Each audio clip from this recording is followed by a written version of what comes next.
Lenin still hulks over Tver, Russia. In Soviet times, it was known as Kalinin. When the USSR and the West were locked in a frosty Cold War. But in 1966, a Canadian hockey team slipped behind the Iron Curtain. ЦСКА обыграл клуб Sherbrooke Beavers со счетом 15. Fresh from a win at a European tournament, the Sherbrooke Beavers would take on Russia's best, the Central Red Army team, in Kalinin on an outdoor Soviet-style rink that's barely changed 50 years later, except for the Zamboni. You'll please welcome to the unique friendship hockey game dedicated to the 50th anniversary of the rivalry between the Russian and Canadian hockey. The 1966 matchup is to be honored this night in a game between a Russian team wearing Soviet colors and another suiting up in the Canadian red and white. Their honorary coach. How many guys here are forwards and how many defense? Organize them. Tell them now who's playing with who. Mike Keenan, a former coach in the NHL and the KHL in Russia, and a token Canadian. No Canadians on the team today. Except me.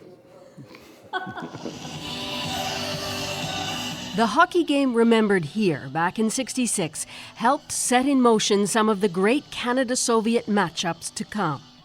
In the middle of that grand adventure was a young Georges Guibault. This is the Bunny Aaron Trophy, won by the Sherbrooke Beavers in 1966. The Beavers went straight from that European tournament to Russia for 3 exhibition games. The first game we played at the Army camp, the Red Army camp, and it was on a soccer field. It was outside. It was extremely cold. The USSR was a bit nervous. A loss to a Canadian capitalist team on Soviet soil would be a big puncture to Soviet pride. So instead of playing the first game in Moscow, they bussed the Beavers 150 kilometers out here to play a secret game, just in case. Guibault remembers all too well.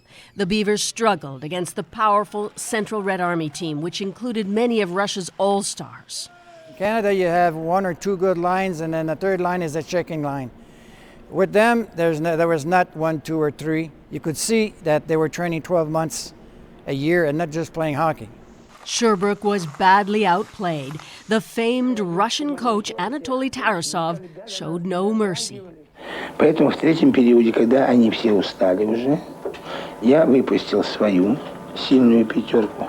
In the stands, the spectators were going crazy. The more they were scoring, the more louder they became. Tensions were running high. Then they boiled over. One of our players had taken many penalties, and he got upset at the goalies, and going to the bench, he decided to go and spear him.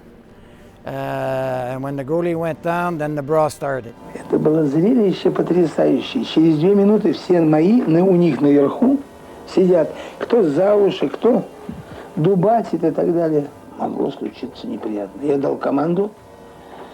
Наши отпустили канадцев. A 15-4 loss was bad enough, but the brawl made headlines from Moscow to Ottawa. The Beavers were called in to Canada's embassy in Moscow.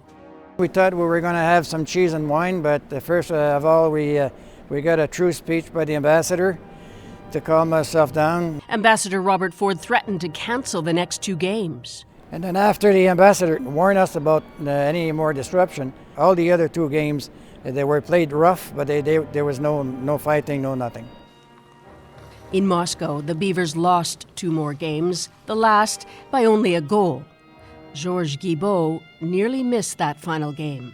My father passed away at age 44 while I was in Moscow. I was informed at 3 o'clock at the hotel that by a telegram, and then the embassy gave me my ticket to go back for the wake. When I got on the plane, the gentleman had given me his passport instead of mine. So I was brought back to the hotel. He was dying. He wanted me to go, so I went. My mother agreed to that, but we're a hockey family, so he was proud of that. On this night, not so cold, History repeats. The team representing Russia wins, trouncing Mike Keenan's squad. But in reality, world hockey has forever changed. Now the curtain is gone and hockey is universal. After all, it was Team Canada who triumphed on Russian ice in Sochi, so the great rivalry remains.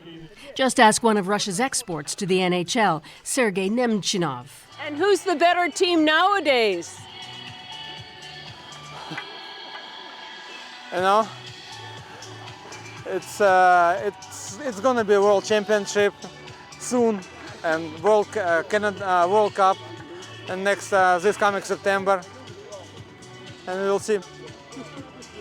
A half-century later, Georges Guibault returns to the same rink via video link. I would like to take the opportunity to congratulate the members of this great event in Russia presently, giving us the opportunity to think back 50 years ago of the great friendship between Russia and Canada, all passionate about hockey. No matter the score, the cold, even the brawl, for Guibault, the Russia games were a highlight. I have to say in hockey, the trip to Moscow, that trip really is, it has satisfied me as an athlete to have the chance to play against the best, and they were the best.